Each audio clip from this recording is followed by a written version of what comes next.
Mulugu encounter తదుపరి చర్యలు postmortem రిపోర్టును అందించాలని తెలంగాణ హైకోర్టు ప్రభుత్వాన్ని ఆదేశించింది. ఎన్కౌంటర్పై విచారణ జరిపిన న్యాయస్థానం మల్లయ్య మృతదేహాన్ని గురువారం వరకు భద్రపరచాలని ఆదేశించింది. మిగిలిన మృతదేహాలను కుటుంబ సభ్యులకు అందించాలని చెప్పింది. తదుపరి విచారణను గురువారానికి వాయిదా వేసింది.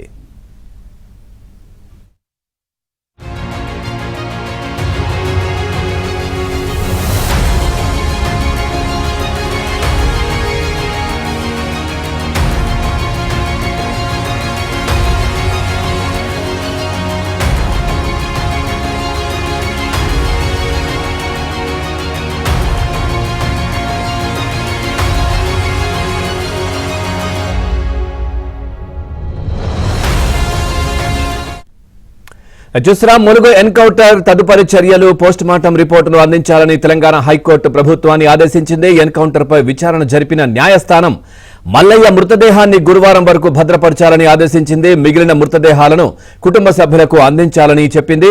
తదుపరి విచారణను గురువారానికి వాయిదా వేసింది. ఓవరాల్గా ఈ అంశానికి సంబంధించి మరింత సమాచారాన్ని మా క్రైమ్ కరెస్పాండెంట్ ప్రవీణ్ అందిస్తారు. ప్రవీణ్, పూర్తి డీటెయిల్స్ ఏంటి హైకోర్టుకు సంబంధించి? ములుగు ఎన్కౌంటర్కి సంబంధించి తెలంగాణ హైకోర్టులో ఈరోజు విచారణ కొనసాగింది. నిన్న విచారణలో ఈ రోజుటి వరకు కూడా మృతదేహాలను భద్రపరచాలంటూ కూడా నిన్న హైకోర్టు ఆదేశాలు ఇచ్చింది. ఈరోజు మరోసారి ఇటు పిటిషనర్ తరపున మరోవైపు ప్రభుత్వ తరపు వాదనలు కూడా కొనసాగాయి. అయితే పిటిషనర్ తరపు న్యాయవాది తన వాదనలు వినిపిస్తూ మృతదేహాలపైన అనేక గాయాలున్నాయి, ఇదొక బూటకపు ఎన్కౌంటరు, భద్రపరిచినటువంటి మృతదేహాలన్నింటినీ కూడా రీపోస్ట్ మార్టం నిర్వహించాలంటూ కూడా పదే పదే తన వాదనలు కూడా వినిపించడం జరిగింది. మరోవైపు నిన్న హైకోర్టు ఆదేశాలు ఇచ్చినటువంటి సమయంలో పోస్ట్ మార్టం అంతా కూడా చీకటిలో పోస్ట్ మార్టం నిర్వహించారు. పంచనామా ప్రక్రియ సరిగ్గా నిర్వహించలేదు కాబట్టి రీపోస్ట్ మార్టం చేసే విధంగా ఆదేశాలు ఇవ్వాలంటూ కూడా పిటిషనర్ తరపు న్యాయవాది తన వాదనలు వినిపించడం జరిగింది. మరోవైపు ఈరోజు ప్రభుత్వ తరపు న్యాయవాది జీపీ కూడా తన వాదనలు వినిపిస్తూ ఎన్హెచ్ఆర్సీ గైడ్ లైన్స్ ఏవైతే ఉన్నాయో ఆ గైడ్ లైన్స్ అన్ని కూడా ఫాలో అయ్యామని, మరోవైపు హైకోర్టు ఇచ్చినటువంటి ఆదేశాలన్నింటినీ కూడా ఫాలో అయ్యే ఈ యొక్క శవ పరీక్షలు పూర్తి చేశామనేటువంటి అంశాన్ని కూడా స్పష్టంగా చెప్పడం జరిగింది. మరోవైపు ఇందులో అనేక అనుమానాలు ఉన్నాయి. ఎందుకంటే మావోయిస్టులకు ఆహారంలో ఫుడ్ పాయిజన్ చేసి, అంటే ఆహారంలో విషం ఇచ్చి కస్టోడియల్ డెత్, అంటే వాళ్ళని కస్టడీకి తీసుకున్న తర్వాత కాల్చి చంపారనేటువంటి అంశాన్ని కోర్టు దృష్టికి తీసుకెళ్లినటువంటి సమయంలో కోర్టు కూడా కలెక్ట్ చేసుకొని పిఎంఈ రిపోర్ట్ వచ్చిన తర్వాత దానిపైన పూర్తి స్థాయిలో వాదనలు వినిపించాలంటూ కూడా చెప్పడం జరిగింది. దీంతో తదుపరి విచారణ గురువారానికి వాయిదా వేయడం జరిగింది.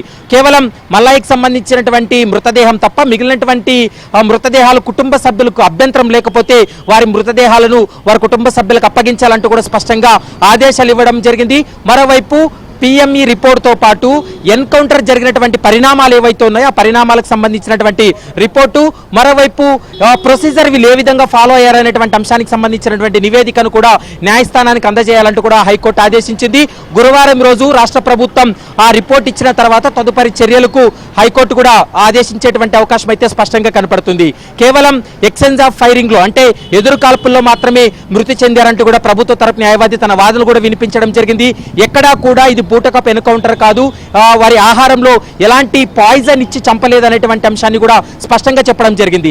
8 మంది వైద్య నిపుణులతోటి ఈ ఎన్కౌంటర్ తర్వాత 8 మంది వైద్య నిపుణులతోటి ఈ పోస్ట్ మార్టం శవ పరీక్షలన్నీ కూడా పూర్తి చేశాం. వాటికి సంబంధించినటువంటి ఫోటోగ్రఫీని కూడా కోర్టుకు అందజేస్తున్నామంటూ కూడా ప్రభుత్వ తరపు న్యాయవాది కోర్టుకు అందజేసినటువంటి పరిస్థితి కనపడుతుంది.